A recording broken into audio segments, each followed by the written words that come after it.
Magandang araw, ako si Ann at nais kong ibahagi sa inyo ang isang kwento na nagbigay ng kakaibang kulay sa aking buhay. Isang kwento ng mga damdamin na sa simula ay mahirap aminin at sa paglaon naging isang lihim na kumokontrol sa aking mga desisyon. Nais kong simulan ito sa isang katanungan. Ano ang mangyayari kung ang ating puso at katawan ay magtulungan sa isang kalokohang hindi natin kayang kontrolin? Minsan ang mga hindi inaasahang pagkakataon ay siyang nagiging daan sa ating mga pinakatagong hangarin. Isang araw, habang nagpapahinga kami ni Tito Daniel sa sala, naramdaman ko ang kakaibang pakiramdam na hindi ko kayang ipaliwanag. Hindi ito ang normal na pagkakaroon ng init ng katawan o ang pagod mula sa maghapon. Hindi ko pa rin maalis sa aking isipan ang malapit na amoy ng kanyang pabango. Ang init ng kanyang katawan na parang palaging naroroon kahit na wala siya sa aking paligid. Marahil sa mga sandaling iyon, unti-unti kong nararamdaman na mayroong higit pa sa ating pagiging magkapamilya. Ang bawat kilos niya, ang bawat pagdapo ng kanyang mga mata sa aking katawan, nagdudulot ng kakaibang init na hindi ko matanggihan. Sa mga sandaling kami lang dalawa sa bahay, tila nagiging makulay ang bawat galaw, bawat sulyap. Hindi ko alam kung anong nararamdaman ko, pero may kalituhan akong nararamdaman. May mga sandaling kapag tinitingnan ko siya, nararamdaman ko ang malalim na pagnanasa na hindi ko maipaliwanag. Tila isang lihim na bumangon mula sa mga pagsulyap at maliit na pagkilos na kami lang dalawa ang nakakaramdam. May isang pagkakataon na nagkaroon kami ng di inaasahang pag-uusap. Nakaupo kami sa sofa at tila may mga bagay kaming hindi kayang sabihin, ngunit ramdam ko ang tensyon sa hangin. Habang nakatingin siya sa akin, may hindi ko kayang ipaliwanag na bagay na bumangon. Tumagilid siya at inilapit ang mukha niya sa aking tenga at sa bawat patak ng kanyang hininga, tila dumadampi ito sa aking kaluluwa. Hindi ko alam kung ano ang ibig sabihin ng mga ito. Ngunit sa bawat sensasyong iyon, hindi ko na kayang itago pa. Ang mga daliri niya ay dumaan sa aking braso at sa bawat haplos na iyon, parang nawawala na ang lahat ng ating mga pamantayan. Ang puso ko ay kumakabog at sa mga sandaling iyon, ang mundo ko ay tanging siya na lamang. Hindi ko alam kung kaya ko pang magtago. Habang tumitingin siya sa akin, napansin ko ang mga mata niyang punong-puno ng tanong, ng kahulugan.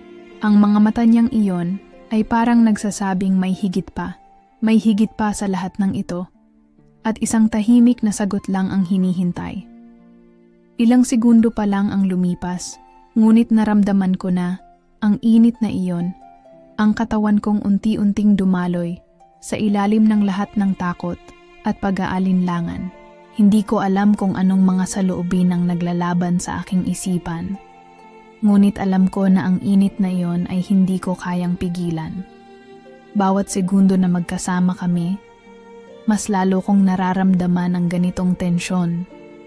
Parang isang apoy na hindi mo kayang patayin. Ang kanyang kamay na hindi ko inaasahan ay dumapo sa aking braso at nagdala ng isang pagkabigla. Hindi ko kayang umangal at sa mga sandaling iyon, hindi ko na kayang magtago pa. Bawat galaw, bawat sulyap, bawat haplos ay nagiging bahagi ng aking katawan at ng aking kaluluwa. Hindi ko kayang itanggi. May nararamdaman akong hindi ko kayang ipaliwanag. At sa mga simpleng kilos na iyon, natutunan ko kung paano bumangon mula sa mga mahihirap na damdamin. Hindi ko alam kung anong mangyayari sa hinaharap, ngunit sa mga sandaling iyon, lahat ng aking nararamdaman ay tila unti-unting nagsisilang ng isang kwento. Kwento ng mga pagnanasa, kwento ng isang kabiguang walang hanggan, ngunit isang kwento na may dalading matinding init na umaabot sa bawat hibla ng aking katawan. Hindi ko pa alam kung paano magtatapos ang kwentong ito, ngunit ang bawat sandali na magkasama kami Ramdam ko na ang kwento namin ay patuloy na nagsisilang ng mas malalim na damdamin. At sa bawat hininga, sa bawat sulyap, hindi ko kayang pigilan ang init na dumarami sa akin. Nandyan siya. Ang malamig na hangin mula sa labas ay dumadampi sa aking balat. Ngunit ang init ng katawan ko ay hindi ko kayang itago. Ramdam ko pa rin ang init ng mga sulyap niya mula kanina. At ang mga mata niya na parang may kasamang tanong at pagnanasa. Hindi ko alam kung paano ko siya hinarap ng mga oras na iyon. Ngunit nararamdaman ko ang mga hangin ng pagbabago. Habang kami magkausap, hindi ko maiwasang mapansin ang bawat galaw niya. Ang mga kamay niyang hindi ko pa nararamdaman noon ay tila may sariling buhay na gumagalaw. Kasabay ng bawat salitang lumalabas sa kanyang bibig, ang kanyang katawan ay nagiging mas malapit sa akin. Hindi ko kayang takpan ang mga nararamdaman ko. Ang puso ko na parang mabilis ang tibok at ang katawan ko na tila may sariling iniisip. Ang mga mata ko ay naglalakbay sa katawan niya at kahit na may mga tanong sa kanyang mukha, ang kagustuhan kong maramdaman siya ay higit na nangingibabaw. Hindi ko na kayang pigilan ang mga damdamin ko. Nasa harap ko siya at bawat sandali ay tila mas umiinit. Ang mga maliliit na galaw ng kanyang katawan, ang kanyang boses na halos isang bulong na lang, ay naglalakbay sa akin at hindi ko na kayang itago pa. Ang puso ko ay tila umaalog at ang mga salita ko ay nagiging mas matigas, mas puno ng laman. Ang tagal ko nang hinahanap ang pagkakataon na ito, ang sabi ko. At sa bawat salita, naramdaman ko ang init ng katawan ko na parang nagsasabing tama na. Pero bakit parang gusto ko pang lumapit? Bakit parang hindi ko kayang iwasan siya? Ang mga mata ko ay naglakbay sa labi niya. At sa isang saglit, tila ba ang buong mundo ay huminto? Ang mga salitang hindi ko na kayang ipaliwanag ay naiparating ko sa kanyang mata. At ang mga tanong na hindi ko nasabi ay sumasayaw sa hangin sa pagitan namin. Ang lahat ng nararamdaman ko ay nakaangkla sa mga mata niyang tumitig sa akin. Tila ba may isang lakas na humihila sa amin, hindi ko kayang labanan. At sa bawat segundo, mas lalapit kami sa isa't isa. Naramdaman ko ang pagkasakal sa init ng katawan ko. Pero hindi ko kayang takpan ito. Sa bawat galaw, sa bawat hakbang na pinipilit niyang gawin, ang puso ko ay naglalaban. Nais ko siyang yakapin. Nais ko siyang damhin. Ang hangin sa kwarto ay tila nagiging mas mainit at ang aming mga katawan ay nagiging mas malapit. Hindi ko na kayang itago pa ang mga damdaming tila nais ng sumabog. Alam mo ba na simula pa lang, nararamdaman ko na ang kakaibang init sa pagitan natin? Sabi ko sa kanya. Ang boses ko ay malambing, ngunit puno ng tensyon. Habang ang kanyang mga mata ay patuloy na nakatingin sa akin. Ramdam ko ang lahat ng kalituhan at kabang nararamdaman ko. Hindi ko alam kung saan kami patungo. Ngunit alam ko na may isang bagay sa pagitan namin na hindi ko kayang itago. Ang kanyang katawan ay nagsimula ng magtakda ng distansya. Ngunit ang mga mata niyang naglalaman ng tanong at kasabikan ay hindi ko matanggal sa aking isipan. Ang bawat galaw niya ay parang isang paanyaya na hindi ko kayang tanggihan. Ngunit natatakot din akong lumapit pa. Ang init sa aking katawan ay hindi maipaliwanag at ang mga salita ko ay nagsimula ng magbago ng tono. Gusto ko siyang yakapin, gusto ko siyang madama sa bawat paghinga ko. Ngunit sa kabila ng lahat, may takot na sumiksik sa aking puso. Ngunit kahit na may mga takot na naglalaman sa akin, hindi ko kayang takpan ang kung anong nangyayari sa aming pagitan. Ang init na sumabog sa aking katawan at ang mga mata niyang nagsasabi ng hindi nasabi, lahat ng ito ay tila sumasabay sa galak na hindi ko kayang ipaliwanag. Gusto ko siyang maramdaman ng higit pa. At sa bawat galaw ko, ang katawan ko ay nagsisilibing paalala na hindi ko kayang itago ang pagnanasa ko sa kanya.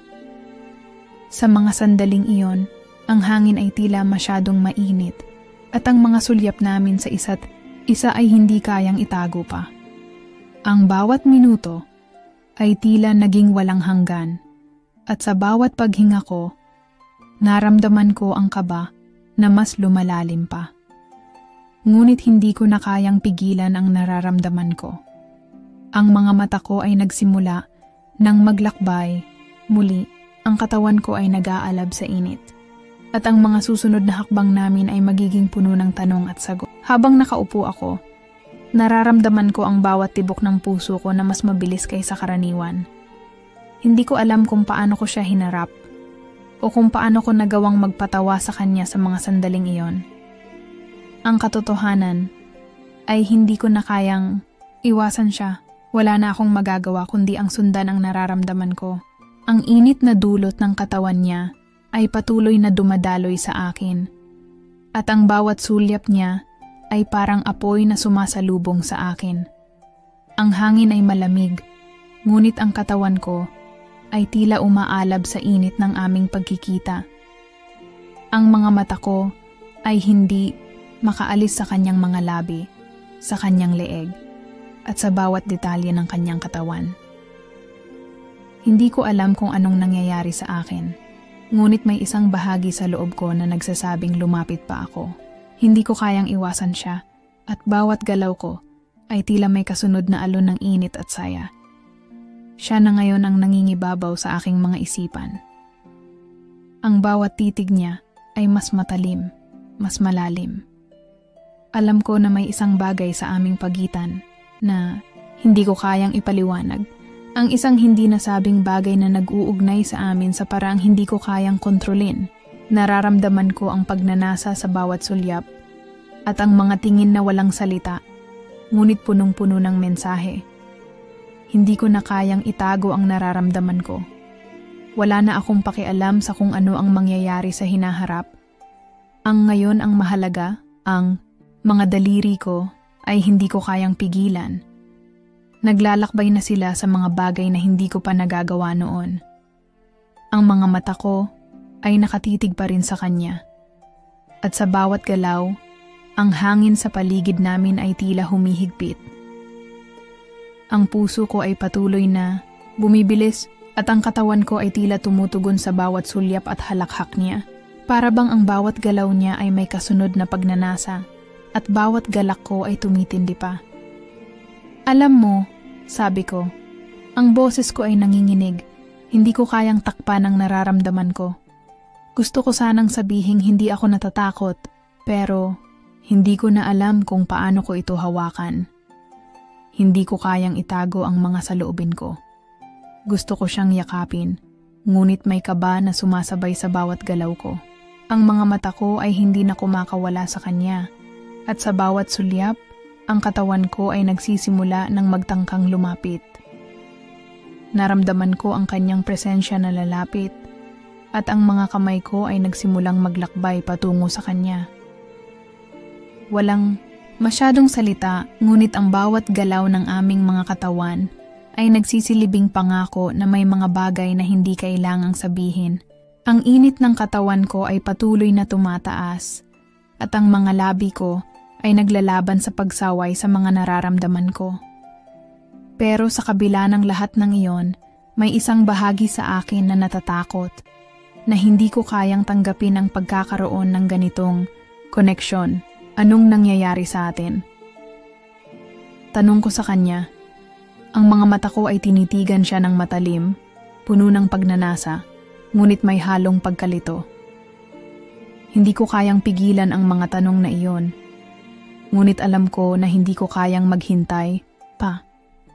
Ang bawat galaw ko, ang bawat sulyap, ay nagiging isang paanyaya na hindi ko kayang tanggihan. Hindi ko kayang itago pa ang aking nararamdaman. Ang mga oras na yon ay tila hindi nagtatapos.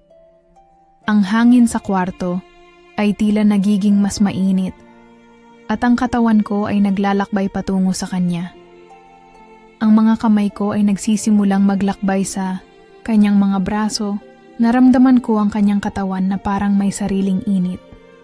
At ang bawat galaw niya ay nagsisilibing sagot sa bawat alingaw-ngaw ng aking katawan. Hindi ko kayang magpigil pa. Ang mga nararamdaman ko ay tila umaabot sa langit. At ang bawat galak na dulot ng kanyang presensya ay nagiging mas matinding pa. Ang mga labi ko ay hindi na kayang pigilin at ang mga mata ko ay nagsimulang magsalita nang hindi ko nasasabi sa salita. Ang bawat sandali, bawat segundo ay isang pagsusubok. Ang mga katawan namin ay tila naglalaban, ngunit sa isang malalim na antas, kami ay nagkakasundong mas lumapit pa. Wala nang hangganan, wala nang takot. Ang mga susunod na hakbang ay magdadala sa amin sa lugar na wala ng limitasyon. Mula sa kanto ng aking paningin, nakita ko siyang papalapit. Mabagal, sigurado, at may halong pang-akit na hindi ko alam kung sadya ba o likas lang sa kanya. Ang katawan ko ay tila may sariling isip, unti-unting lumalapit sa kanya. Ang pagitan namin ay unti-unting lumiliit at sa bawat hakbang niya, pakiramdam ko ay lalong tumitindi ang init na bumabalot sa akin. Hindi ko alam kung anong sumapi sa akin, pero nang magtagpo ang aming mga mata, naramdaman ko ang kakaibang alon ng kuryente na gumapang sa buo kong katawan. Napalunok ako. Tila may bumibigat sa aking dibdib. Hindi ka ba, kundi isang matinding pagnanasa na hindi ko kayang pigilan. Alam mo bang delikado to? Mahinang bulong niya, halos pabulong sa pagitan ng aming pagitan. Ngumiti lang ako, isang ngiting puno ng lihim na nais isiwalat. Bakit? Natatakot ka? Napangiti siya, ngunit sa kanyang mga mata, may isang uri ng ningning na hindi ko mawari. Itinaas niya ang kamay niya, at bahagyang hinaplos ang tela ng aking damit, na para bang sinusukat ang bawat pulgada ng distansyang natitira sa amin. Napasinghap ako sa kilabot na dulot ng kanyang dampi. Isang sensasyong hindi ko kayang ipaliwanag. Ang paligid ay tahimik, maliban sa marahang tunog ng aming paghinga. Ang init sa pagitan namin ay mas lumalim pa. Para kaming nasa isang mundo na walang ibang tao. Isang mundong tanging kami lang ang naroroon, nag-aapoy. Walang takas sa nararamdaman naming dalawa. Dahan-dahan siyang lumapit at ang paghinga ko'y tila nag-alangan kong lalalim o hihinto. Ang kanyang hininga ay dumampi sa aking balat at para akong nilamon ng isang alon ng init, hindi ko na kayang umiwas, hindi ko na kayang pigilan ang nararamdaman ko. Gumalaw ako, pinasadahan ng dulo ng daliri ang kanyang braso. Naramdaman ko ang bahagyang panginginig niya. Hindi lang ako ang nakakaramdam ng ganito. Pareho naming alam na wala nang atrasan. Akala mo ikaw lang ang marunong mangakit? Bulong ko habang unti-unti kong nilapitan ang kanyang mukha, ang mga labi naming halos magtagpo. Napangiti siya. Isang uri ng ngiting nagpapainit lalo sa aking pakiramdam. Hindi mo pa ako lubos na kilala. Ang titig niya ay lalong lumalim, ang init ng katawan ko ay lalong tumindi.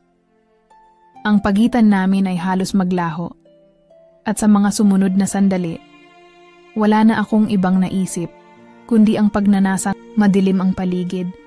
Tanging ang malambot na ilaw mula sa maliit na lampshade ang nagbibigay liwanag sa silid. Tahimik ang gabi, pero sa loob ko, parang may dumadagundong na damdamin na hindi ko kayang pigilan. Nakaupo siya sa gilid ng kama, nakayuko, habang ang daliri ay tila walang direksyong naglalaro sa sapin ng kama, para bang may iniisip siya, o kaya'y may gustong sabihin, pero hindi alam kung paano sisimulan.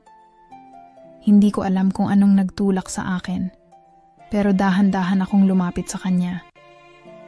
Anong iniisip mo? Mahina kong tanong, halos pabulong.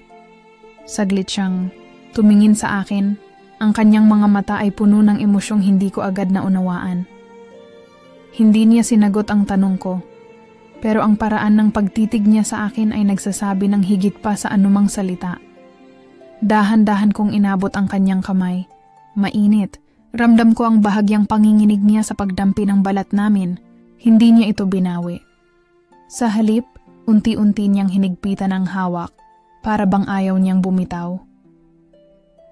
Ang pagitan naming dalawa ay naglaho sa isang iglap. Napansin ko ang mabagal na paggalaw niya palapit sa akin at ang katawan ko'y parang sumagot sa bawat kilos niya. Hindi na kailangang magsalita. Sa gabing ito, ang katahimikan ang siyang sumisigaw ng mga bagay na hindi namin kayang sabihin ng lantaran.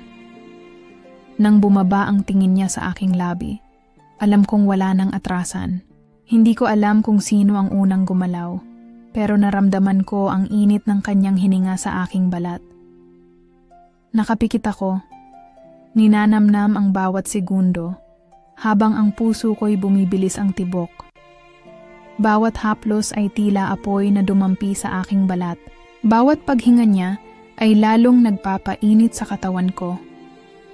Ramdam ko ang lalim ng bawat sandali, ang kapangyarihan ng tukso na unti-unting bumabalot sa amin. Wala na kaming ibang mundo, kundi ang isa't isa. Wala nang iba pang mahalaga sa sandaling ito. Tahimik ang buong paligid. Tanging ang mahinang ugong ng hangin mula sa bintana ang maririnig. Nasa loob lang kami ng kwarto, kapwa walang imik, pero ramdam ang bigat ng hangin sa pagitan namin. Nakatingin siya sa akin, para bang may gustong sabihin pero hindi kayang bitawan sa salita. Sa halip, ang kanyang mga mata ang nagsasalita. Malalim, puno ng emosyon na hindi ko maipaliwanag. Hindi ko alam kung ako ba ang unang lumapit o siya. Ang tanging alam ko lang, unti-unti nang nagbabago ang pagitan naming dalawa. Isang iglap lang, naramdaman ko na ang init ng kanyang palad sa aking balat. Hindi ko na napigilan ang sariling mapapikit sa kiliting dulot ng kanyang haplos. Sigurado ka ba? Mahina niyang tanong. Halos pabulong. Hindi ako sumagot. Sa halip, hinayaan kong maramdaman niya ang sagot sa pamamagitan ng aking kilos. Ramdam ko ang lalim ng kanyang paghinga, ang bahagyang panginginig ng kanyang kamay, habang dahan-dahan niya akong inilalapit sa kanya. Bawat segundo ay parang bumagal. Ang pakiramdam ay para bang nasa pagitan kami ng panaginip at realidad, isang sandaling alam kong hindi ko malilimutan. Hanggang sa wala nang natira sa pagitan naming dalawa. Hanggang sa naramdaman ko na ang kanyang hininga malapit, sobrang lapit. At sa gabing ito, alam kong hindi lang katawan ang nagtagpo, kundi pati mga damdaming matagal nang hindi inamin. Sa isang iglap, nagbago ang lahat. At sa gabing ito, tuluyan na naming isinuko ang aming mga sarili sa nararamdaman namin. Tahimik akong nakahiga, nakatingin sa kisame, habang pilit kong iniipon ang nagkakawatak-watak kong isipan. Ang lahat ng nangyari ay parang isang panaginip, isang bagay na hindi ko inasahan, pero alam kong hindi ko rin kayang itanggi. Siya ay nasa tabi ko, hindi gumagalaw, tila nag-aabang. Hindi ko alam kung ano ang iniisip niya, pero ramdam kong hindi siya mapakali. Ilang beses kong tinangkang magsalita. Pero sa tuwing ibubuka ko ang aking bibig, tila may pumipigil sa akin. Nang sa wakas ay naglakas loob akong lingunin siya, nakita kong nakatingin na pala siya sa akin. May bahid ng pag-aalala sa kanyang mga mata para bang hinihintay ang magiging reaksyon ko. Anong iniisip mo? Mahinang tanong niya. Hindi ko agad alam ang isasagot. Sa totoo lang, hindi ko rin alam kung ano ang iniisip ko. Magkahalong emosyon ang bumabalot sa akin. Hindi ko alam kung matatakot ba ako sa mga posibleng kahihinatnan o kung magpapadala ako sa kaligayahang hatid ng gabing ito. Hindi ko alam, tapat kong sagot. Hindi ko alam kung ano ang dapat kong maramdaman. Saglit siyang natahimik bago dahan-dahang lumapit sa akin. Ramdam ko ang init ng kanyang palad nang hawakan niya ang kamay ko. para bang pinapakalma ang magulong isip at pusong hindi alam kung saan lulugar. Alam kong mahirap, mahinang sabi niya, pero hindi ako magsisisi. Nag-init ang gilid ng mga mata ko sa hindi ko maipaliwanag na emosyon. Hindi ko alam kung dahil ba sa pagkalito o sa pag-amin niyang iyon. Pero ang isang bagay na sigurado ako, may nagbago sa amin. At hindi na namin maaaring baliwalain iyon. Kasabay ng pagbuhos ng ulan sa labas ay ang pagragasa ng iba't ibang emosyon sa puso ko. Alam kong pagkatapos ng gabing ito, hindi na magiging katulad ng dati ang lahat. Tahimik ang paligid, pero sa loob ko ay may isang bagyong hindi matahimik. Ilang araw na ang lumipas simula noong gabing iyon, pero hanggang ngayon ay bumabalik-balikan ko pa rin ang lahat. Hindi ko alam kung paano haharapin ang sitwasyon, kung paano tatanggapin ang mga pagbabagong hindi ko inaasahan. Minsan, tinatanong ko ang sarili ko, tama ba ang ginawa ko? O isa lang itong pagkakamali na kailangang pagbayaran? Isang malalim na buntong hininga ang pinakawalan ko habang nakatingin sa labas ng bintana. Ang langit ay tila nagbabadya ng ulan, tulad ng bigat na bumabalot sa dibdib ko. Sa dami ng tanong na gusto kong sagutin, may isang bagay lang akong gustong malaman. Ano ang mangyayari pagkatapos nito? Nagulat ako nang biglang tumunog ang cellphone ko. Pagtingin ko sa screen, pangalan niya ang lumabas. Ilang segundo akong nag-alinlangan bago tuluyang sagutin ang tawag. Hello? Mahina akong sabi. Pwede ba tayong mag-usap? Tanong niya, may bahid ng kaba sa kanyang tinig. Hindi ko alam kung paano ako sasagot. Gusto kong makita siya. Gusto kong marinig kung ano ang sasabihin niya. Pero may bahagi rin sa akin na natatakot. Natatakot sa posibilidad na baka mali ang lahat. Na baka wala talagang patutunguhan ang nangyari sa amin. Sa huli, pinili kong huminga ng malalim at sagutin siya. Saan? Narinig ko ang bahagyang paghinga niya sa kabilang linya. Parang nabunutan ng tinik sa dibdib. Sa dati nating lugar. Alam kong iyon na ang magiging sagot niya. At alam ko ring wala na akong ibang magagawa kundi humarap sa kanya, sa amin, at sa katotohanan. Dahil anuman ang mangyari pagkatapos nito, kailangan ko nang magdesisyon. Tahimik akong nakaupo sa harap ng mesa habang nakatingin sa kanya. Sa loob ng ilang minuto, walang nagsalita sa amin. Tanging tunog ng marahang ihip ng hangin at mahihinang yabag ng ibang tao sa paligid ang maririnig.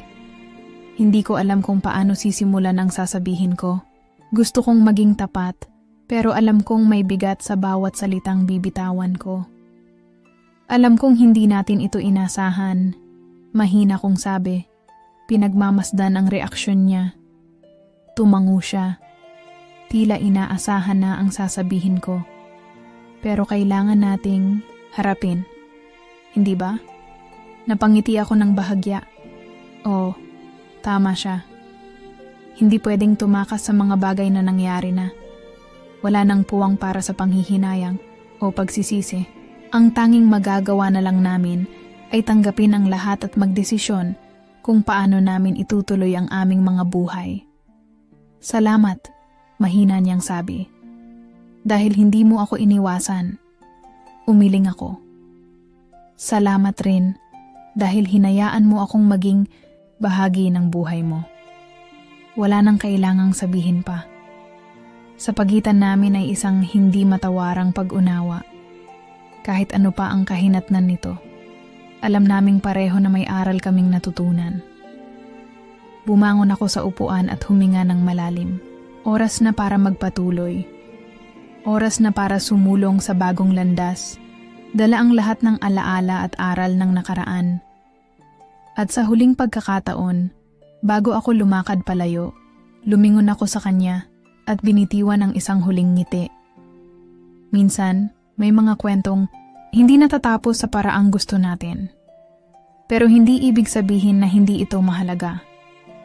Dahil ang bawat kwento, kahit paano man ito magtapos, ay may iniwang marka sa atin. Isang marka na magpapaalala kung paano tayo lumaban. Mga kasirin, minsan may mga kwentong hindi natin inaasahang mangyari sa buhay natin. May dala itong saya, sakit, at mga aral na hindi natin malilimutan. Pero sa dulo, ang mahalaga ay kung paano natin ito hinarap at kung paano tayo natuto. Hanggang sa susunod nating kwento, samahan niyo ulit ako sa isang panibagong paglalakbay ng damdamin at buhay. Lagi kayong ingat mga kasirin.